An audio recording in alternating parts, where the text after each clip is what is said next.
Welcome to Complete BS, the official podcast of couch coaches everywhere. Not just football. It's every sport that ruins your parlay, wrecks your fantasy week, and still brings you back for more. Buzzer beaters, blown leads, and brackets and flames. Yeah, we're all over it. Unfiltered takes, armchair analysis, and enough bold opinions to fill a playbook. Hosted by Brian Schmuck, sports junkie, the Saban of stats, and your official voice of I could coach better than that. Let's go. Couch Coach Nation, here we go into week 12 of the college football season. We've got a great slate of games starting off Thursday night with a good one in the Sun Belt. Troy at Old Dominion. ODU's a 10.5-point favorite, but Troy needs to win in order to hold on to a shot of making the conference championship game. So a lot of interest there Thursday night. Friday night, Clemson's going to Louisville where the Cards are a 2.5-point home favorite. And late Friday night, Minnesota's a huge underdog to Oregon, who's looking to get their offense back on track. On Saturday, we've got 4 ranked versus ranked matchups in the noon window. I counted 5 games that I'm interested in, either because they're going to be a really good game, or you've got a Heisman contender maybe looking to put up some big stats and maybe pad their case for being a Heisman Trophy finalist. At 3:30, there's 4 games that look to be very good with conference and playoff implications. And then at 7, all eyes are going to be on Texas and Georgia. That's the big game of the night there. But don't go to sleep. That 10 o'clock window, they're 2 really good games. TCU at BYU and Boise State, San Diego State. We've got another weekend of college football nirvana, 12 plus hours of football. AV, are you ready?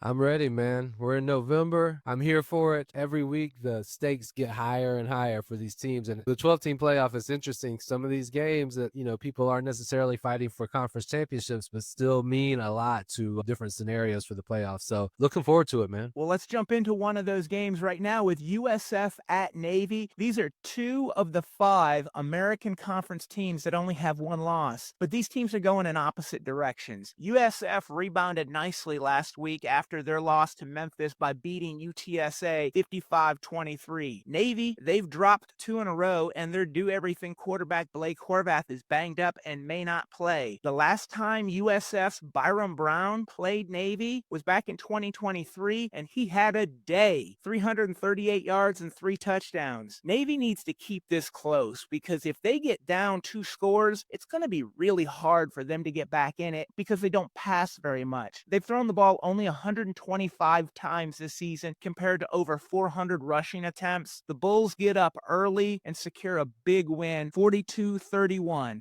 AV, how do you see this game going? Well, before I get into the game, let's talk real quick about the G5 playoff picture. Me and you mentioned that quite a bit, and it's interesting to us, but so let me throw a little clarity around it. So the way the college football playoff rule reads is it's the top 5 ranked conference champions. So that guarantees a G5 spot, and it depends on who's ranked the highest. Currently, that's USF. The College Football Committee has them 24th, and they're in first place of the AAC. Now, they're tied in first place in the athletic conference, but they hold the tiebreakers. So if they win out, they're going to be the American Conference champion, and probably the highest ranked group of 5. The only other conference that has a team at the top that I think could pass the American champion is the Sun Belt. You got James Madison sitting at 8-1 overall. They're ranked in the AP poll, but not the college football playoff poll. The other 3 conferences, Mountain West has San Diego State at top. Mid-American, the MAC has Western Michigan, and Conference USA has Kennesaw State. I think they're out. So it's between the American and the Sun Belt. Right now, between South Florida and James Madison, you have the conference championship game as well. So a lot can play out. The USF wins this game against Navy, and they are in a really good position. One thing I want to throw out there is when I talked about the wording of the rule being the top 5 rated conference champions, is there a world where Duke could win out and win the ACC championship against, like, say, Pitt, and have 0 good wins and losses against UConn and Tulane, and James Madison and South Florida be ranked ahead of them? I think so. That's wild to think, but it's not 0 possibility. It's more than that. So as far as this game goes, I think because of the importance to USF and where they sit and the matchup a little bit. So USF has the top 25 run defense in the nation. Now the Navy run offense is a little bit different with the option, but I think Todd Orlando's a good enough defensive coordinator to be creative and slow them down. So I'm going with USF to win the game 27-17, right on that 10 to 10.5 point line, the Vegas set. I think that's a good line. And to your point, Duke right now, they're sitting at 5-4. I actually think they're gonna beat Virginia this weekend at home Yep. and knock Virginia out of that race in the ACC. Duke's 3 of their 4 losses have come in out of conference play. That's why they're still in the race in the ACC. They're not even receiving votes in any of the polls. James Madison, while not ranked in the College Football Playoff Committee's poll, they are ranked in both the AP and the coaches poll where Duke's not receiving votes. So absolutely, if Duke ends up winning the ACC, there is a possibility that the American champion and James Madison, the Sun Belt champion, could be ranked ahead of them, and your 5 highest ranked conference champions are your Big Ten, your SEC, Big 12, American, and Sun Belt, and the ACC is left out. Well, check this out. So Duke plays Virginia this week, and then they play UNC and Wake Forest in the year. So zero chance for them to jump people, right? A lot of football to be played, and it's all going to sort itself out on the field. Talking about Pitt, they're hosting Notre Dame this weekend, and College Game Day must have someone new picking sites because this is 2 weeks in a row that they're at a non-SEC game. It's the first time in 20 years that Pitt's hosting Game Day. Notre Dame's on a 7-game winning streak after starting 0-2. In those 7 games, they've won them all by 10-plus points. This game is for the playoffs for them. They only have Syracuse and Stanford after. They don't have a conference championship game, so if they win this game, they should be able to sleepwalk past Syracuse and Stanford, and they're in the playoffs. If they drop this game, they're done and out. Pitt, they're also 7-2, only ranked 23rd in the country. This is also part of the playoff conversation and the ACC conversation that we've been talking about, and can Pitt get in there? The game won't impact them for the playoffs because it's a non-conference game. They still have Georgia Tech and Miami remaining on their schedule, so this is a tough 3-game stretch at the end of the season. Pitt's Mason Heichel, he took over the starting job against Boston College, and the Panthers are 5-0. Since then, he's thrown for over 300 yards in 4 out of those 5 games. Notre Dame, they counter with their own freshman quarterback in C.J. Carr and Heisman contender Jeremiah Love, who has been dominant over their 7-game winning streak. And he's looking to break up that Heisman quarterback party. Everybody who's talking about your top Heisman contenders are all quarterbacks. Don't forget about Love. AV, what are your thoughts on this game? I think you mentioned an interesting point that this game means everything to Notre Dame in terms of the playoff, and it means nothing to Pitt, which is a weird scenario for this game to be in. But, Pitt loses this game, they can still win out and still make the ACC championship game. That's got to be their first goal. So I think that plays into this game a little bit. Desmond Reed is still banged up. He's been banged up every week. He was seen in a boot recently. I think he's a questionable on the injury report, so we'll see how that plays out, but that's not good. Pitt's on a nice run. You said they're 7-2. They've won 5 in a row, but that 5 has been Florida State, North Carolina State, Syracuse, Stanford, and Boston College. So they haven't played anybody, but they're winning the games, but this will be a tough test for them. It'll be interesting to see if Mason Heichel can throw on Notre Dame quite a bit, because Pitt's top 10 in the country in throwing the ball. Notre Dame's secondary is a little bit suspect, so I think they will have some success in the air. I don't think it'll be enough. I've got Notre Dame 34-21. I think both defenses are going to struggle in this game, and the total set at 55.5, I think that's really in jeopardy. I can't see either team being held to under 28 points. The game's really close. I was on the fence of picking Pitt to win this game, but at the end of the day, the best player on the field is Jeremiah Love, and I think he does something to seal the deal for the Irish. I've got Notre Dame 34-30. Oklahoma's going to Alabama, and if you believe in a revenge game, this is it. Last year, Bama lost 24-3 in humiliating fashion, and they will be looking to take it to Oklahoma. Oklahoma is 7-2. They're clinging to an outside shot of the playoffs, and a loss could end that conversation totally. Last week versus LSU, Alabama's offense looked stale, and as a whole team, they seemed disinterested to me in even playing the game. The OU defense has been strong most of the year. They can really put pressure on quarterbacks. They had 9 sacks against Auburn. On offense for Oklahoma, they haven't been the same since Mateer's hand injury, and last week they had a bye. Maybe he's got a little bit more time to get comfortable back into that offense. I do think that they're going to have some new wrinkles that they haven't shown this year, both offense offensively and defensively for Alabama coming off of that bye. So that'll be really interesting for me. Oklahoma, they may have found something finally in the ground with Xavier Robinson. He's got 224 yards rushing in their last 2 games. Before that, their rushing attack had been dismal all season. So that's one area that the Alabama defense can be taken advantage of, is on the ground. I expect a low-scoring first half of the game, partially due to Oklahoma's bye last week and some of those different looks that they'll show Alabama. But I think Alabama pulls ahead in the second half and gets a 27-20 win.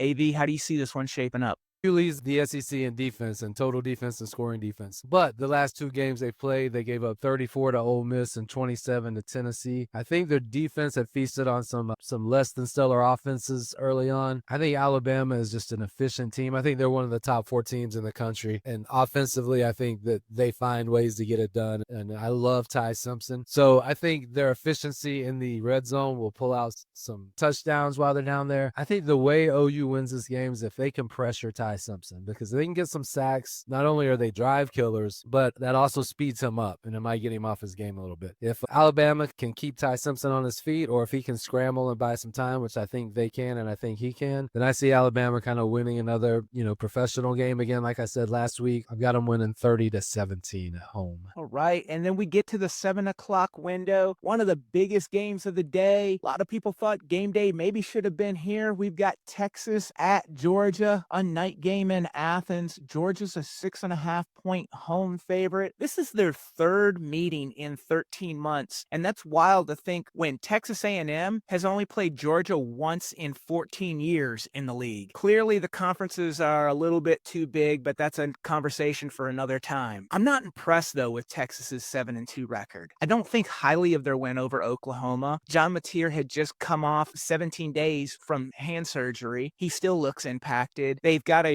ranked win over Vanderbilt, but Vanderbilt's lost to every team that's got a pulse. So I'm not real impressed with what Texas has done. This, to me, is a case of them being propped up because they're in the SEC. If you were to take their resume and put it on a different school, I don't think that they're ranked as high. I don't think that they're in the playoff conversation as 7-2. They're further back than that. Georgia, they do have a road win at Tennessee with a prolific offense, and they beat Ole Miss in a shootout. They can play low-scoring games, too, like they did against Auburn and Florida. AV, how do you like this game? So I think this is the game of the weekend. I think it's a true trench game. The trenches are going to decide the game. Don't look now, but Arch Manning is starting to play like a real quarterback. He had his best game of his career last week. He threw for over 300 yards, very efficient. And the reason he did that is because the Texas offensive line kept him on his feet. They had 0 sacks in that game against Arch Manning. The reason I bring that up is, you know how many sacks Georgia as a team has on the season? 11. To compare that to like a defense that struggles, Florida State has 24 sacks this year. Georgia doesn't rush the passer at all against good teams, against bad teams. So I think Texas is going to give Arch Manning time. He's starting to come into his own. On the flip side, Georgia's best offensive games are when they run the ball. Texas has one of the best run defenses in the country. Now, the caveat to this is, and the thing that gives me a little pause is, Florida ran the ball all over Texas. So if Georgia does that, Georgia wins the game. But I'm going to go with Texas's ability to stop the run, Texas's ability to protect Arch Manning, and I say they go in and get the upset 24-21. Wow. For me, this is an eye test game, and I've seen almost all of the games that both Texas and Georgia have played, and Georgia's just